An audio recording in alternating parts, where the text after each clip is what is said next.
नमस्ते। Solid facts with Hemant अत्री में आप सबका स्वागत। जैसा आप देख रहे हैं हेमंत सर हमारे साथ मौजूद है। बहुत स्वागत सर। सर, इस समय जो हालात हैं, जिस तरीके की परिस्थितियां हैं देश में, हम लगातार बहुत एक ऐसा दृश्य देख रहे हैं जो कहीं ना कहीं लोकतंत्र के लिहाज से बिल्कुल भी उचित तस्वीर नहीं कही जा सकती है। और ये तस्वीर जो है केवल लोकतंत्र के जो हिमायती हैं साफ तौर पे, केवल उन्हीं को नहीं झकझोर रही है। आज की तारीख में एक जो फसल तैयार की गई है, जिनको अंधभक्त नाम दिया जाता है, उनको भी ये तस्वीर जो है वो कहीं ना कहीं सालना शुरू कर चुकी है, चुभना शुरू कर चुकी है, दर्द देना शुरू कर चुकी है। अगर हम लोकतंत्र के लिहाज से बात करें तो ये कितना इंपॉर्टेंट है, नंबर एक। दूसरा, जीडी बख्शी साहब का एक ट्वीट है। अक्सर उनको टीवी मीडिया डिबेट में लोग देखते हैं, चिल्लाते हुए सुने जाते हैं। वो कई बार वो बेहद हाइपर होकर के बात करते हैं और लोगों को कभी कभार दिखाने की कोशिश करते हैं कि मैं बात देश हित में कर रहा हूं, लेकिन आरोप उन पर यही है कि वो बात हमेशा मोदी हित की करते हैं। उनको भी अब ये तस्वीरें दर्द देने लगी हैं। इसको क्या समझा जाए? राम प्रकाश जी नमस्कार। आपको, सारे दर्शक साथियों को भी। देखिए, दौर बदलने के साथ साथ बहुत सारी चीजें सामने आने लगती हैं। आप कुछ समय के लिए कुछ लोगों को बेवकूफ बना सकते हो, लेकिन पूरे समय के लिए, जैसा कि कहावत है, पूरे समय के लिए हर व्यक्ति को हर समय बेवकूफ नहीं बना सकते। तो कभी ना कभी तो किसी व्यक्ति का अंतरात्मा जागती है और वो परिस्थितियों के प्रति, हालात के प्रति एक खास अंदाज में रिएक्ट करता है। और वही रिएक्शन आप कल से देख रहे होंगे, परसों से, कि जिस तरीके से, चाहे वो सोनम वांगचुक का मसला हो, उसकी गिरफ्तारी का मसला हो, या ओवरऑल सरकार की 2019 से लेकर के अब तक की जो चीजें हैं, कि वायदा जब कर दिया घोषणा पत्र में और उसके बावजूद आज उसी पे लेकर के किसी पे देशद्रोह लगाया जा रहा है, तो कहीं ना कहीं लोगों के बीच में एक चर्निंग जरूर है, चाहे वो अंधभक्त हो चाहे ना हो। आपने बहुत बेहतर उदाहरण दिया मेजर जनरल जीडी बख्शी का। देखिए, ये मोदी जी के पिछले 11.5 साल में one of the biggest cheerleaders आप कह सकते हैं, जो उनकी हर बात पे, हर अनाप शनाप पे, राष्ट्रवाद की उसमें जो कुछ वो करते हैं, उस चीज को वो लगातार, आपने देखा किस तरीके से चैनल्स पे बैठ करके मोदी जी वाले अंदाज में, कभी रो के, कभी दहाड़ के, कभी चीख के, अलग अलग स्वरूप धारण करके वो उस तरह की चीजें करते रहे। तो उन्होंने, राम प्रकाश जी, जो कहा उस सारे से तो मैं सहमत नहीं हूं, लेकिन कुछ बातें उन्होंने ऐसी कही हैं जो सत्य के कहीं करीब है। जो कॉन्स्पिरेसी थ्योरीज में तो मुझे आपको कोई लेना देना है नहीं, लेकिन जो बात है उसको एक बार आप अगर अंग्रेजी में दिखा दें तो मैं उसका हिंदी एक बार आपको बता दूं, ताकि सबको एक बार क्लैरिटी होने में आसानी हो। उन्होंने लिखा है, क्योंकि फौज में लंबे समय तक रहे हैं, अलग अलग एरियाज के अंदर वो चीजों की गंभीरता को समझते हैं, उसका सामरिक महत्व को समझते हैं, लद्दाख के खासतौर पर। तो उन्होंने जो लिखा है, मैं उसकी आपको वो बड़ा बता रहा हूँ कि लद्दाख में संकट और हिंसा के दृश्य देखकर मेरे दिल में एक दर्द सा महसूस होता है। 4 लोग मारे गए हैं और 70 से अधिक लोग घायल हुए हैं। लद्दाख के लोग, यहाँ बहुत इंपॉर्टेंट है, देखिएगा, लद्दाख के लोग बहुत सरल हैं और बहुत ही प्यारे लोग हैं। फिर भी बौद्ध होने के नाते वे बहुत दयालु हैं। फिर भी वे दुनिया के सर्वश्रेष्ठ पर्वतीय सैनिक हैं। उन्होंने भारत की रक्षा के लिए अपने प्राणों की आहुति दी है और बहादुरी के लिए कई पुरस्कार, अशोक चक्र सहित, अर्जित किए। मैं उस शंग्रीला में किसी भी कष्ट को देखकर बहुत व्यथित होता हूँ। लद्दाख एक बहुत ही महत्वपूर्ण और रणनीतिक सीमावर्ती राज्य है। हम इन बहादुर और देशभक्त लोगों को अलग थलग नहीं कर सकते। हमें वहां किसी भी संकट या पीड़ा के प्रति संवेदनशील होना चाहिए।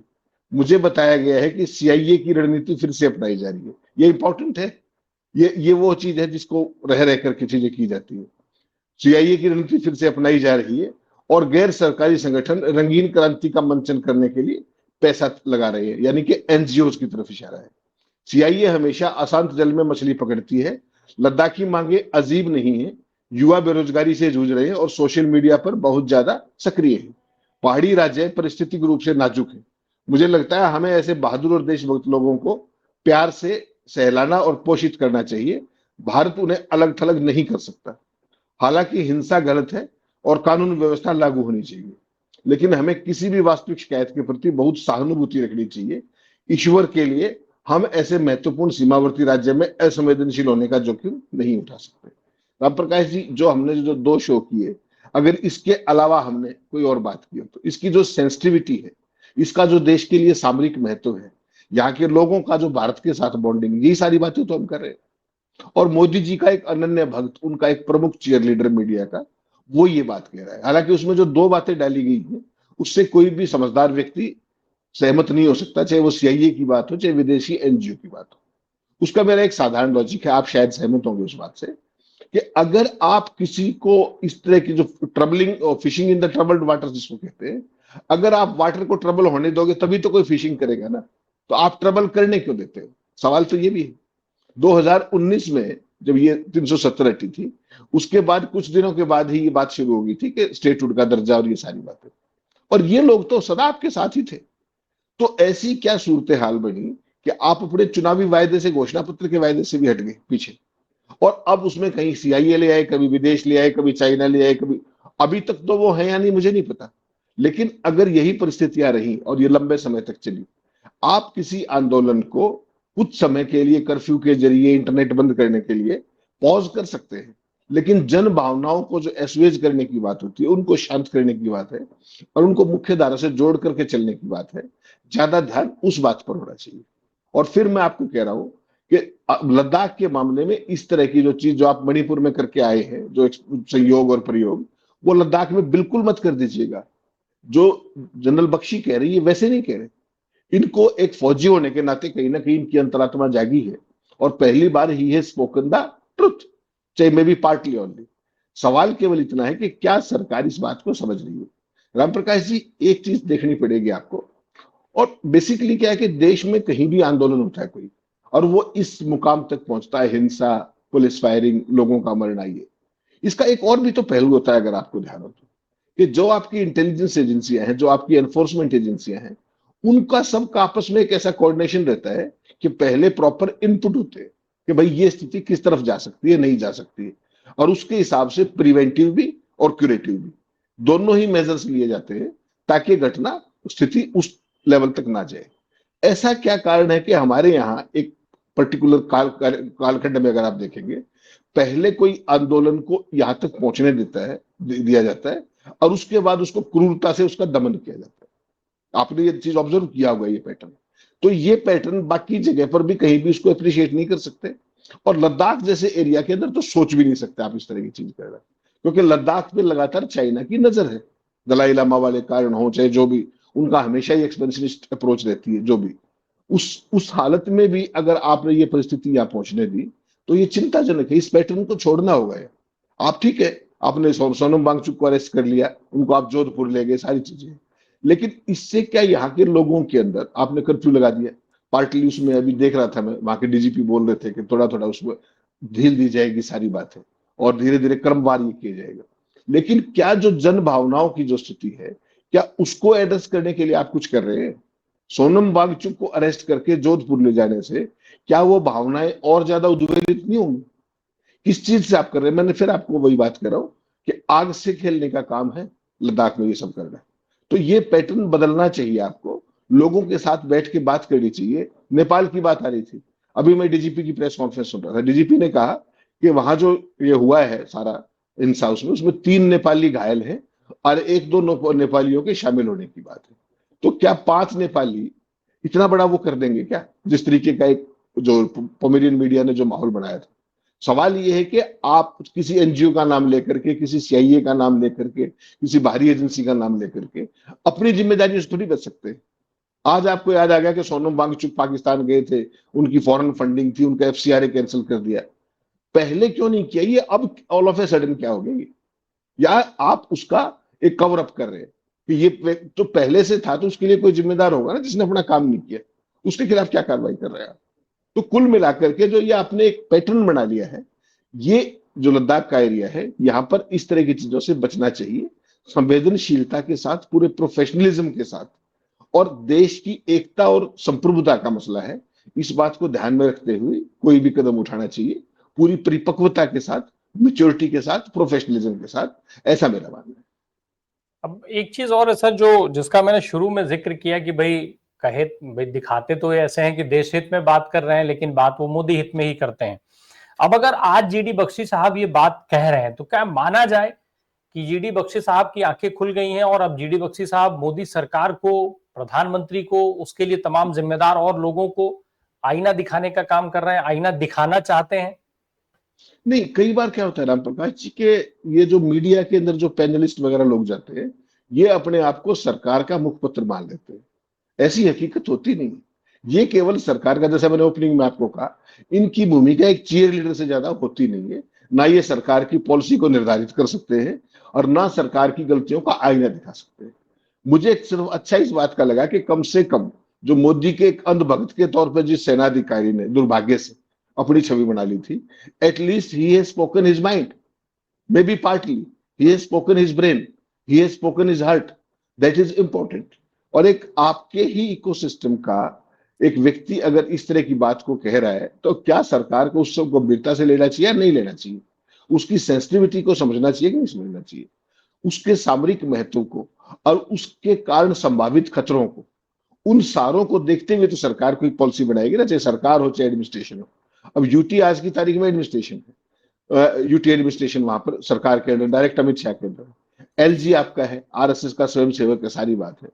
उस सब के बावजूद भी ये कैसे हो गया? क्या किसी की जिम्मेदारी तय होगी?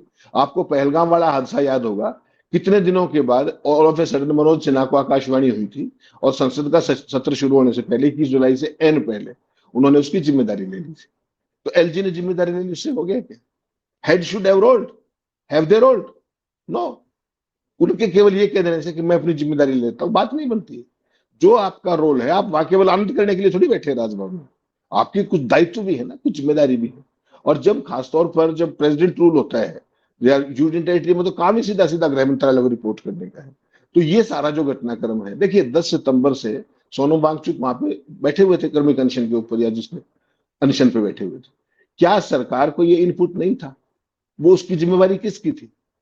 कौन लोग थे जो ऑल ऑफ ए सडन वहां से आ गए? 23 तारीख की शाम को आपने देखा जिस तरीके सोशल मीडिया पे एक्टिव हुआ, अगले दिन बंद का आयोजन किया गया। तो एजेंसियां क्या कर रही थी? सबको ही तो जिम्मेवारी लेनी पड़ेगी ना। एलजी की अपनी जिम्मेदारी है, इंटेलिजेंस एजेंसियों की अपनी जिम्मेदारी है, पुलिस पैरामिलिट्री की अपनी जिम्मेदारी है। अब सबको चोटें लगी हुई है। तो ये स्थिति क्या होने दी गई? या इसको एड्रेस बेहतर तरीके से किया जा सकता था? या केवल सोनम वांगचुक की गिरफ्तारी से ही आंदोलन दब जाएगा? चाहे वो उसका अनुसूचित छठी का मामला हो, चाहे स्टेटहुड का मामला हो, चाहे रोजगार का मामला हो, चाहे वहां के रिसोर्सेज का मामला हो, क्या वो सारे मामले दब जाएंगे? मुझे तो नहीं लगता ऐसा। यूथ जिस तरीके से बड़ी संख्या में आया है और जो सोनम वांगचुक की वहां पे फॉलोइंग है और जिस तरीके से उनको एकदम अरेस्ट कर लिया गया है, उससे तो मुझे लगता है ये कहीं ना कहीं काउंटर प्रोडक्टिव हो सकता है आने वाले दिनों में। तो सरकार को इस पूरे मामले की सेंसिटिविटी को समझते हुए पूरा मेच्योरिटी के साथ हैंडल करना चाहिए इसको, ताकि लद्दाखी लोगों का जो traditionally they have been a part and parcel of this country, Bharat के खिलाफ तो उन्होंने कभी कोई बात की नहीं। सबसे बड़े देशभक्त वो लोग हैं। चाइनीज की तरफ से जब भी कुछ आता है सबसे पहले सफर वो, कोई भी गड़बड़ होती है सबसे पहले हमें इन्फॉर्म वो करते हैं। कारगिल के टाइम का आपको याद होगा जिस तरीके से, तो सबसे पहले गडरियों ने आके बताया था। तो उसके बाद किसी व्यक्ति को, आपने वो पिक्चर्स देखी होंगी सोशल मीडिया पे, कहां तो उपराष्ट्रपति वेंकैया नायडू इन्हीं सोनम वांगचुक को सम्मानित कर रहे थे, अब वो ओवरनाइट देशद्रोही हो गई। ये किस तरह की चीज है? थोड़ा सा देखना पड़ेगा ना कि आप पल भर में ये और पल भर में वो, ये तो नहीं हो सकता ना। सरकार को एक लाइन तो तय करनी पड़ेगी। जो घोषणा पत्र में पूरा राज्य का दर्जा देने की बात आपने ही की थी, कोई और नहीं लिख के चला गया उसमें, सोनम वांगचुक ने नहीं लिख दिया, वो किसी और ने लिख दिया। भारतीय जनता पार्टी के नेतृत्व की कहीं ना कहीं वो कंसिडर्ड ओपिनियन रही होगी। उसमें जो भी परिस्थितियां हैं वो बैठ के बात कर लीजिए स्टेक होल्डर्स के साथ, कहां समस्या है उसके अंदर। लेकिन अगर इस तरह की चीज सीमावर्ती क्षेत्र में, और जिसपे चाइना की लगातार गिद्ध दृष्टि है, वो अपने आप में बहुत गंभीर है। और जिस तरीके से वहां पर खनन के पट्टे दिए जा रहे हैं, दुनिया भर के जो उसमें बिजनेस इंटरेस्ट इन्वॉल्व हो गए हैं, कल को वो समस्या अगर जोर पकड़ेगी, अभी तक तो ये वो बातें हैं जो सरकार को डायरेक्टली, सरकार की इंटीग्रिटी पे डाउट नहीं कर रही। कल को जो माइनिंग के कॉन्ट्रैक्ट, दुनिया भर की चीजें जो धीरे धीरे अब निकल के आ रही है, किसको दिए, क्या दिए, कैसे दिए, क्या उसके बाद ज्यादा एम्बेरसमेंट नहीं हो जाएगी? और फिर फेस सेविंग करना मुश्किल नहीं हो जाएगा? तो सरकार को इस बात को देखना चाहिए कि वो क्या कर रहे हैं, उनको क्या करना चाहिए, और उसके हिसाब से अपनी रणनीति बदलनी चाहिए। ना कि हर सिस्टम को, हर चीज को मोदी का मास्टर स्ट्रोक बता करके आगे बढ़ने से फायदा नहीं। जो सीमावर्ती राज्य हैं उनकी अपनी सेंसिटिविटीज होती है, उनको समझ करके, अब तो आप 11.5 साल से सरकार में हो भाई, अब तो आपको हर चीज की समझ आ जानी चाहिए कि कहाँ चूक की थी तो उसको कैसे ठीक किया जा सकता है। इसको और नहीं बिगड़ने देना चाहिए। इंटरनेट बंद पड़ा है, लेकिन जो लेकिन क्या चीजें हैं, मानेंगे भाई? मोदी जी अमूमन तो सलाह सुनते नहीं है, लेकिन क्या ऐसे लोगों की सलाह सुनेंगे मोदी जी? और देश के जो भी जिम्मेदार लोग हैं, भाई गृह मंत्री साहब भी इसके लिए क्या जिम्मेदार माने जाएंगे कि नहीं माने जाएंगे? एक तो बड़ा सवाल अपने आप में है, क्योंकि जब पुलवामा के जिम्मेदार वो नहीं हो सकते हैं, पहलगाम के जिम्मेदार वो नहीं हो सकते हैं, तो ऐसे के जिम्मेदार माने जाएंगे? और अगर माने जाएंगे तो क्या वो सीखेंगे जीडी बख्शी की इस बात से? राम प्रकाश जी, कई बार ना आप जाति कर देते हैं, मैं वही आपको बार बार कहता हूँ। ये जो स्वयंसेवी संस्था है एनजीओ, जिसका 15 अगस्त को जिक्र सुना था आपने लाल किले से, उसमें दो ही तो मूल चीजें हैं कि उसमें जवाबदेही तो है ही नहीं, जवाबदेही तो सिखाई नहीं जाती, और जिम्मेदारी का फिर सवाल ही पैदा नहीं होता। जिम्मेदारी क्यों लेंगे वो? दिल्ली दंगों से लेकर के, मणिपुर से लेकर के, इस देश के अंदर गिनते जवाब क्या क्या हुआ है, पहलगांव हुआ और दुनिया भर की चीजें हुई। किसी बात की कोई खबर है क्या? किसी की कोई जिम्मेदारी या जवाब? यहाँ तो सवाल ही नहीं पूछना, आप तो जिम्मेदारी और जवाबदेही की बात कर रहे हो या सीखने की बात कर रहे हो। लेकिन मैं ये सीखने की बात यहाँ क्यों कह रहा हूँ कि ये जो सामान्य परिस्थितियां हैं, ये राम प्रकाश जी लद्दाख उससे हट करके है, इसकी सेंसिटिविटीज कुछ और है। इसका देश की जो एकता और अखंडता है उसको वो बहुत गंभीर गहरे से प्रभावित करता है। इसको आप कैजुअली नहीं ले सकते, ये देखना पड़ेगा आपको। आप लद्दाख में निकालना क्या चाहते हैं? वो तो जितने भी लोग थे वो बेसिकली सदा आपको 370 के मामले में आपको ध्यान नहीं क्या? 370 के मामले में शुरुआत में तो लद्दाख ने सपोर्ट किया था, यही सोनम वांगचुक थे जिन्होंने सपोर्ट किया था। और आज आज वो अपने लिए स्टेटहुड मांग रहे हैं। स्टेटहुड बीजेपी के घोषणा पत्र को आप उठा के देख लीजिए, उसकी स्टेटेड पॉलिसी है। ये हो सकता है कि मैं आपसे आज कोई चीज मांग रहा हूं, आप मुझे बिठा करके कहो कि भाई आज संभव नहीं है, 3 महीने बाद, 4 महीने बाद कोई टाइम बाउंड फ्रेमवर्क बना लीजिए। लेकिन बात तो करनी पड़ेगी ना। या केवल एक व्यक्ति को पकड़ा, कर्फ्यू लगाया, अपने नेट बंद किया और हो गया, ऐसे तो नहीं होगा। ये जो यंगस्टर्स हैं, ये क्या लगता, आपको लगता है कि ये बैठ जाएंगे? आपको देखना पड़ेगा वो कितनों के खिलाफ पर्चा दर्ज कर दोगे आप, क्या दमन की कार्रवाई चला दोगे? ये चीजें, कुछ चीजें मेच्योरिटी के साथ हैंडल करनी पड़ती है। और जहां पर खास तौर पर पड़ोस के एरिया में दोनों तरफ आपके दुश्मन बैठा हो। कारगिल में पाकिस्तान की भूमिका आपको याद है, जिस तरीके से मौका लगते ही उन्होंने कर दिया था। उधर से चाइना की लगातार गिद्ध दृष्टि यहाँ पर है। उसके बाद भी अगर हम इस तरह की चीजों को लंबा होने दे रहे हैं, 5 साल तक ये आंदोलन क्यों चलने दिया गया? आप इसका जवाब दे सकता है कोई? जो भी चीज थी, बैठ करके टाइम बाउंड उसका फ्रेमवर्क कर सकते थे अगर करना चाहे तो। और मैं कह रहा हूं कि अब भी देर नहीं हुई है। ये जो 5 लोगों की जान गई है, इसी को कम से कम वो मान करके यहीं से सबक ले लीजिए, आप यहीं से आगे बढ़ लीजिए। बातचीत करने में कोई सरकार, बातचीत ना करने से, दमन करने से कोई सरकार 56 इंची नहीं हो जाती। ये मानना पड़ेगा आपको। क्राइसिस होते हैं, पहली बात तो क्राइसिस को इस मुकाम तक नहीं पहुंचना चाहिए जिस मुकाम तक ये पहुंचा। उसको प्रीएम्प्ट कर लेना चाहिए। प्रोफेशनल एडमिनिस्ट्रेशन उसको प्रीएम्प्ट कर लेते हैं कि एक इस तरह का माहौल बन रहा है, इससे कैसे पार पाया जाए। एक, भीड़ को होने ही ना दिया जाता, उस तरह की परिस्थितियां ना बनती। और ये सोनम वांगचुक को भी देखना चाहिए था कि वो अभी पूर्ण गांधी नहीं हुए। गांधी जी के टाइम में आपने देखा था, हल्की सी हिंसा हुई और उन्होंने पूरा एजिटेशन वापस ले लिया था। यहां क्या हुआ कि वो लोग आ तो गए, लेकिन उन सब की लीडरशिप कॉमन नहीं थी। तो कोई किधर बह गया, कोई किधर बह गया, और कहीं ना कहीं असंतोष है ही। और ये जो चीज है, आप देखिए, लद्दाख को आइसोलेशन में मत देखिए।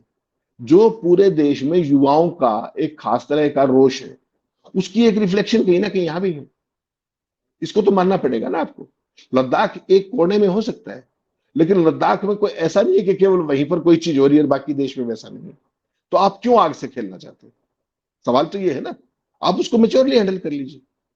आप उसमें सिक्योरिटी एक्सपर्ट्स की सलाह ले सकते हैं, उसमें तमाम लोगों से बैठ के बातचीत कर सकते हैं। ऐसा क्या है, कोई भी, सारे लोग अपने ही तो हैं, कोई बाहर का तो है नहीं इसके अंदर। तो बैठिए, बातचीत कीजिए, समाधान निकालिए। जो आपका घोषणा पत्र में वायदा था उसका बता दीजिए, भाई ये इसलिए नहीं हो पा रहा है, इतने दिन में हम कर लेंगे, ऐसा कर लेंगे, ये दिखते हैं इसमें।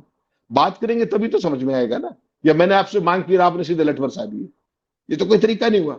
और ये डेमोक्रेसी कौन सी है? तो डेमोक्रेसी को लेकर के किसी की आत्मा जाग गई हो जीडी बख्शी की, और ऐसा मैं नहीं मानता। लेकिन कम से कम वही बात है कि पार्टली उनको लद्दाख का महत्व समझ में आया, जो ये कुछ हो रहा है उसका महत्व समझ में आया, और उन्होंने कहीं ना कहीं जो भी लद्दाखियों की मांग है उसके सुर में तो सुर मिलाया ना मेजर जनरल बख्शी ने। उसमें से कौन सा मना किया? सारी मांग का तो हाँ की। केवल दो ही बातों से तो अब सहमत नहीं है ना, कि बाहर की एनजीओ और सीआईए। सीआईए है या नहीं है तो सरकार को देखना काम है, मैं और आप तो नहीं बता सकते।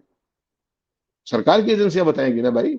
एनजीओ का कोई बाहर का रोल है, फॉरेन हैंड है, नहीं है। You and we can not sit here say this while sitting in the studios, we can't.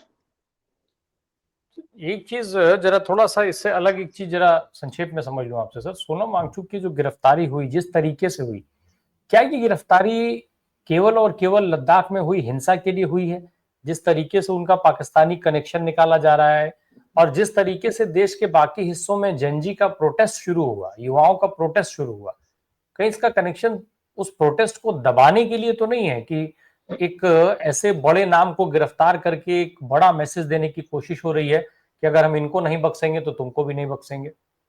Exactly Ram Prakash, इसके पीछे सोच हुई जो मानसिकता काम करती है ना। देखिए, अभी तक आपने जहां पे देखा, उत्तराखंड के अंदर देखा, उत्तराखंड में आपने देखा किस तरीके से 3 दिन तक पेपर लीक को चल देखकर और पेपर चोर गर्दी छोड़ जिस तरह का माहौल बना तमाम जगह पे। बिहार के अंदर चुनाव का वो है, वहां भी 2-3 बार लाठीचार्ज जिस तरीके से हुआ, कांग्रेसियों पर लाठीचार्ज हुआ वहां पर 2-3 दिन पहले। ये बेसिकली क्या है, सरकार की एक जो आर्म्स फ्लेक्सिंग कहते हो ना जिसको आप, कि वहां तो किसी छोटे मोटे को पकड़ लोगे तो कोई मैसेज नहीं जाएगा। और जब सरकार एक ये मैसेज दे कि एक हादसा हुआ, एक घटनाक्रम हुआ, और उसके बाद एक ऐसा अब तक निर्विवादित रहा व्यक्ति, यही कह सकते हैं मैं और आप, तो अब तक निर्विवादित रहा, जिसको सरकार भी कहीं ना कहीं अप्रिशिएट किसी स्टेज तक करती थी, ऑल ऑफ ए सडन उसको अरेस्ट करने का मतलब क्या है? उसको अरेस्ट करने का मतलब ये है कि कर मैं आपके साथ रहा हूं और संदेश कहीं और दे रहा हूं। और वो मैसेज क्या है? वो coming hard, that's what you call it in English, कि आप coming with A iron hand. तो बाकी लोगों में एक ये इलेक्ट्रीफाइंग मैसेज चला जाए डाउन द लाइन कि देखिए सोनम वांगचुक को नहीं बख्शा तो तुम तो चीज क्या हो। लेकिन इस कई बार इसका उल्टा असर भी हो जाता है कि लोग अगर सिर पे आप, अगर आप सिर पे कफन बांध के आगे तो मैं क्या कर लूंगा आपको बताइए? मरने के लिए तो आप तैयार हैं, उसके बाद क्या? तो क्या इतनी हिम्मत है कि हम सबके साथ वो कर पाएंगे? जवाब है ना। इतनी जेलें हैं आपके पास, इतनी स्पेस है नहीं। तो बेसिकली डेमोक्रेसी के अंदर आपस में सलाह मशवरा करके बातचीत करके, भाई आपकी कोई डिमांड है, इस देश के अंदर शांतिपूर्ण विरोध प्रदर्शनों का तो इतिहास रहा है, that's why it's a democracy. लेकिन over a period of time वो कल्चर आपने खत्म होती भी देखी है इसी दौरान में। कहा है शांतिपूर्ण प्रदर्शन? और कर लीजिए कितना ही बड़े से बड़ा प्रदर्शन, आपका जो पोमेरियन मीडिया है उसको वाइप आउट कर देता है कवरेज से। बड़ा सा बड़ा आप आंदोलन कर लीजिए, 2 लाइनें दिखेंगी आपको, और दिखेगी तो सरकार का पक्ष दिखेगा और किसानों को खालिस्तानी बताया जाएगा। ये आपको ध्यान होगा। इनको अब जो इनकी कवरेज है जो लद्दाख को लेकर के, वो देख लीजिए 2 दिन से। पहले सोनम वांगचुक छोटे गांधी थे, आज वो सबसे बड़े क्या हो गए, उनको विलन बना दिया ओवरनाइट। क्योंकि सरकार के सुर में लाना है आपको। इसको जर्नलिज्म नहीं कहते, ये कुछ और है, चाटुकारिता है ये। कुल मिलाकर के जो दृश्य बनाया गया है उस दृश्य पर भरोसा कैसे किया जाए ये तो नहीं पता, लेकिन अगर कुछ ऐसे लोगों की आंखें खुलना भी शुरू हो जाए जिनको एक अलग तरीके की श्रेणी में रखा जाता हो, तो मुझे लगता है कि शायद उसके बाद कम से कम सरकार को तो सावधान हो ही जाना चाहिए, विचार करना चाहिए, लोकतांत्रिक तरीके अपनाना चाहिए। शायद वो ज्यादा बेहतर होगा देश के लिए भी, युवाओं के लिए भी, देश के लोगों के लिए भी। बहुत बहुत शुक्रिया सर हमसे बात करने के लिए। Thank you so much.